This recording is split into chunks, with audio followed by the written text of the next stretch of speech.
Hey yo, what is up guys? It's your boy Tway here, and this will be a video of some very good news. Now, you haven't seen anything from me as of late, and has a reason. Going to school, playing some random games, and not really streaming anything worthwhile. Now, back to the good news. So, today, I refreshed the Reddit page of Lost Ark, once again like I do every day, at least 3 times a day.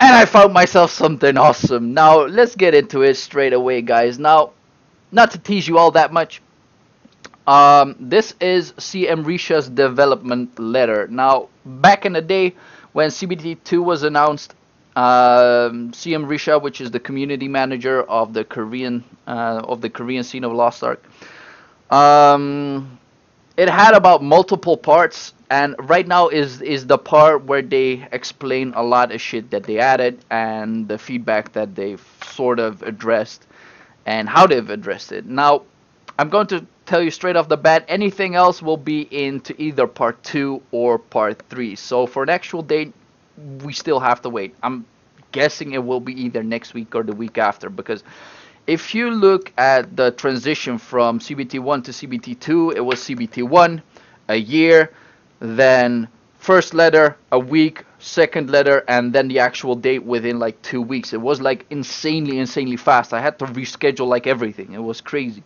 So I'm expecting like a lot of news really fast. Now, if you were hoping, oh my god, what's the fucking date? You'll have to wait. Sorry.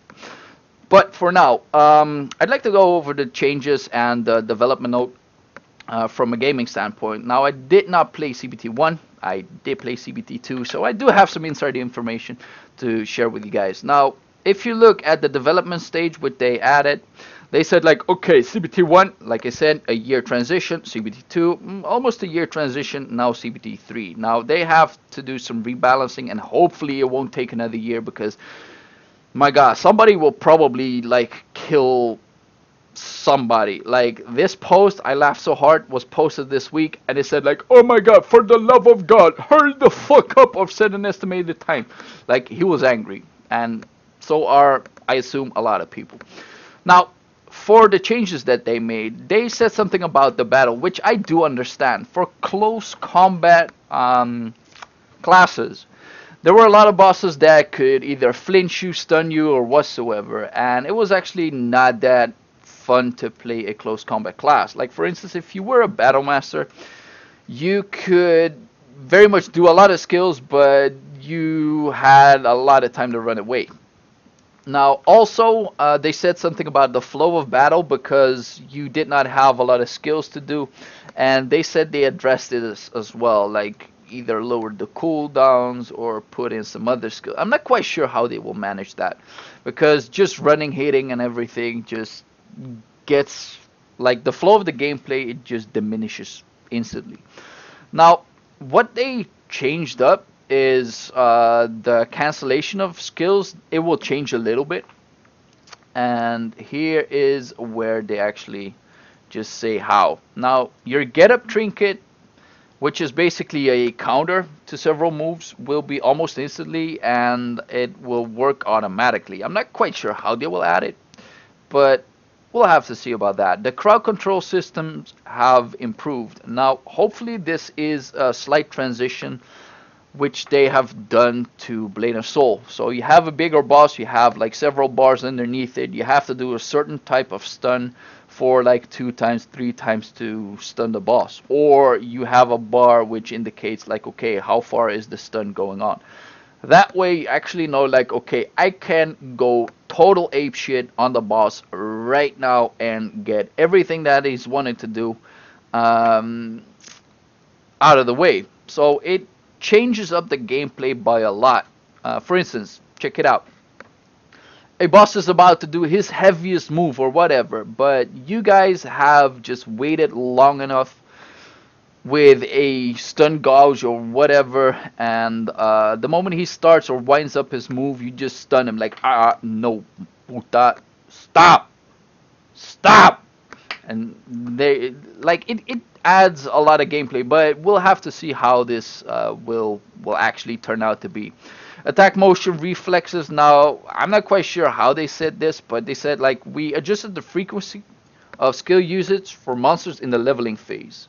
So let's say there are a lot of monsters and they have auto attacks and they have skills. Now, let's say they do the auto attacks and don't do the skills to flinch you. Makes it a lot easier, but honestly, I as an Arcana did not have that much of a problem with it. Now, the back attack system, berserk system, and everything have been improved to make it fun for the users. I'm not quite sure how that will play out, but let's hope it just adds like a few other dimensions than just simply hitting, running, hitting, and so forth.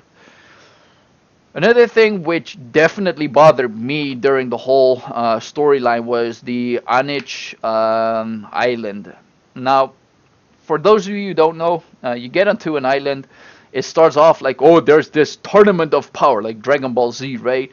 And you have to beat several enemies and get along with the story. Now, the first two you could instantly kill pretty easy. Now, on the third you could kill him, but the story said, sorry, no, you cannot. Start off from the beginning. This puta will kill you during the cutscene, and you go back to the start, and you have to run out through the whole damn area. Now, honestly, this wasn't that much of a problem, but the problem was that you could not do a lot of other things beside that, which either pissed people off or it was enough to have the devs just change something into that. So what they've changed is they removed the forced defeat. So for what I can tell, you can actually beat your opponents, which actually gives you a sense of achievement. Like, yeah, I beat this puta. Reconstructing the story. We constructed the story with a focus on the flow of the plot of the tournament. So either you kill the tournament in one go, and then explore the town. Basically, I'm not quite sure how they will do this, but they improved the quest lines because honestly, that part of the whole story quest, it was boring. It wasn't all that good. Maybe because I cannot read Korean, but it could have several aspects. Now, they added more square halls, which make it more convenient to travel, which I do get because traveling in that game, aside from being very tedious, I don't, I don't know. I really do like the ship part, where you just go on your ship and just travel and just do something with it. But everything else, it just seems so much of a drag. But that could me being lazy. Um, Quality of life improvements. Well, there are two things which are very good. One, inventory space increase. Nice, always good in any game. I always have trouble with that. Second is disenchanting without actually having to go to an NPC. Now, in this game, you will find a massive amount of armor and a massive amount of items. And you basically do not sell them to a vendor. You basically disenchant them and use those items later on into the game, which is great. It really allows everybody to just simply run, play the game, and run again. Now, that is great. One of the best parts, which I liked, was the improvement to the skill system. Me, for not being Korean, found out later into the CBT, you actually have a potion, which can reset all of your skills, which is good, but you have to actually run to the NPC, buy that thing, put in all your skills once again, and then play the game again. Now, they have something called presets, and I'm assuming this is the part where you can actually preset your whole skill system, and I'm not quite sure if you could just plus or deduct all of your skill points and then put them up once again. I hope they will add that like in a similar fashion to Blade of Soul, where you can just like mess around with your skill points. But this is definitely an improvement. Instead of just clicking all of your skills every single time and then trying that once again, which makes it very hard to get your skills there where they need to be. As for anything else, I don't think I found anything noteworthy. Aside from the fact they posted a new soundtrack. Very nice, and a big coming soon button. Now, this is the main website, and this is the note. Let's see if we put that one down, and let's see what happens. Still a Korean website, so this could... Oh my god, it is so nice. But there's supposed to be a part two pretty soon, so hopefully this will come pretty soon. Hopefully they'll come with new classes. And if you look at this, this is a new silhouette of whatever. This looks like a damn ninja. I'm not going to spoil anything for you guys, but here's the thing.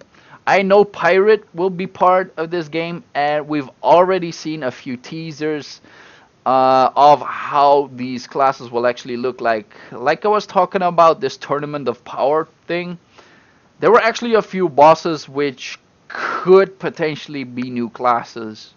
And I'm very much hoping for them to be one. I fought this one pirate girl. Actually, she whooped my ass. That was great. But that is it for all of the information that I got so far. I'll keep you guys in check within the next couple of weeks. If you guys are curious as to what is going on in my life, please feel free to ask into the description, into the comments to make another video about that. If not, well, I won't make one. For now, this was Twibby. Peace.